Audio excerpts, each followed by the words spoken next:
Alors, cette capsule vidéo présente la soustraction en hexadécimal qui nécessite d'abord de comprendre le principe de complémentation d'un nombre en hexadécimal. Pour complémenter un nombre en hexadécimal, donc on lit le nombre de droite à gauche.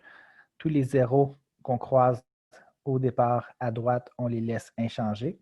Le premier chiffre non nul qu'on croise, on le soustrait de 16 et tous les suivants, on les soustrait de 15.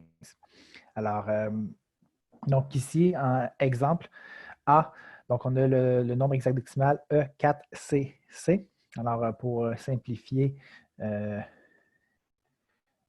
les calculs mentaux, on peut les réécrire avec leur équivalent décimal.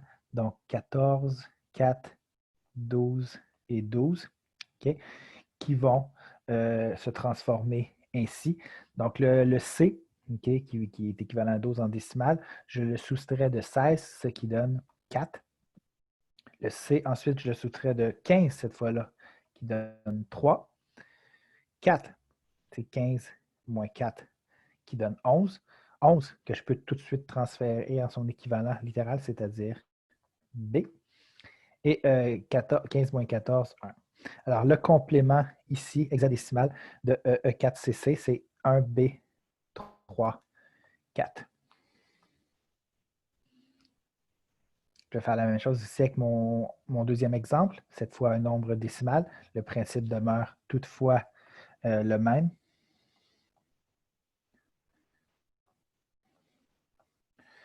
Alors, je vais retranscrire donc 5, 1, F qui est 15, B qui est 11, 8, A qui est 10, 2 et 9. Alors, le premier, à droite complètement, 5, on le soustrait de 16. Donc, 16 moins 5, 11. 11 qui est B. Ensuite, j'ai 1. 15 moins 1, 14. 14 qui est E. Ensuite, j'ai F 15, 15 moins 15 qui est 0. 15 moins 11, 4. 15 moins 8, 7. 15 moins 10, 5. 15 moins 2, 13. 13 qui est D. Et 15 moins 6, 15 moins 9 qui est 6. Alors voilà le complément en hexadécimal du nombre qu'on avait au départ. Donc avec ces résultats-là, on va pouvoir faire de la soustraction en hexadécimal en utilisant l'addition en hexadécimal pour arriver à nos fins. Donc on va commencer par ajouter des zéros au nombre à soustraire pour que les deux parties entières en aient le même nombre de chiffres. On va déterminer le complément du nombre à soustraire. On va les additionner et à la toute fin, on va éliminer, une fois l'addition complétée, le dernier chiffre à gauche de la somme qui devra être un 1, sinon c'est signe qu'il y aurait une erreur. Alors, commençons par identifier le complément.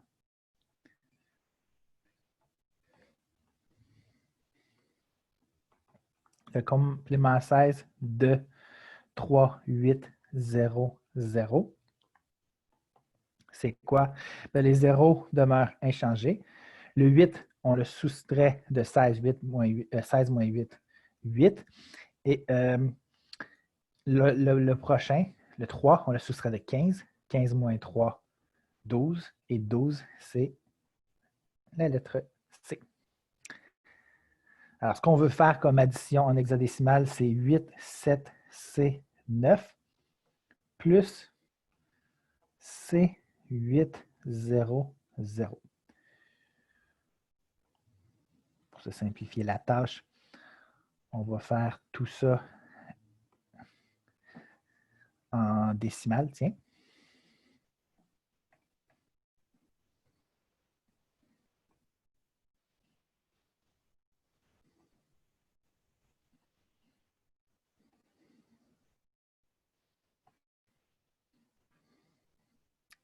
Alors, 8, 7, C qui est 12, 9, C qui est 12, 8, 0, 0.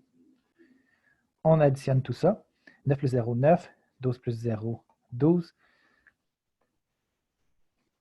7 plus 8, 15. 8 plus 12, 20.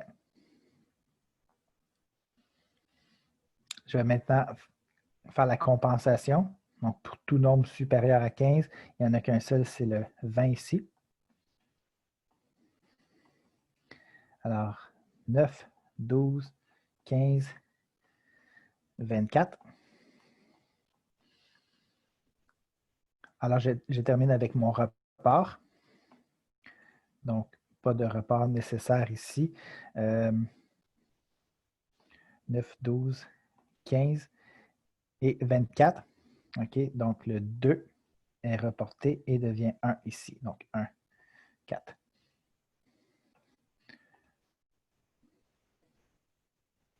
Donc, je vais juste m'assurer que ce soit clair ici.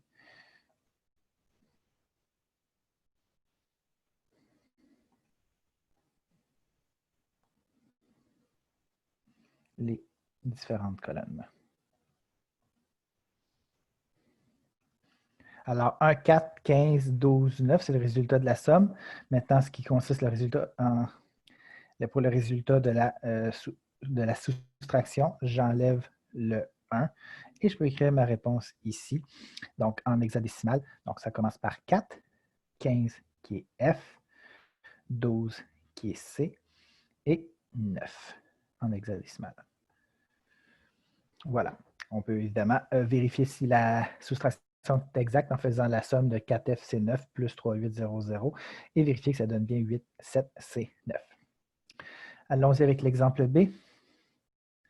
Donc, commençons par identifier le complément à 16 du nombre 7,004E, auquel on va rajouter un 0. Donc, 0, 7,004E. Alors, le complément. Donc, le E, qui est équivalent à 14, on soustrait de 16 qui donne 2. Le 4, on soustrait de 15, ça donne 11 qui est B. 15 moins 0, 15 qui est F, 2 fois. 15 moins 7, 8. Et 15 moins 0 qui est 15 F, encore une fois. Alors, le complément, c'est F8,FFB2. C'est le nombre qu'on va additionner à AB,CD. Donc, ce qu'on veut faire comme addition, c'est AB,CD plus F8,FFB2. Alors, cette addition-là, je vais la faire ici.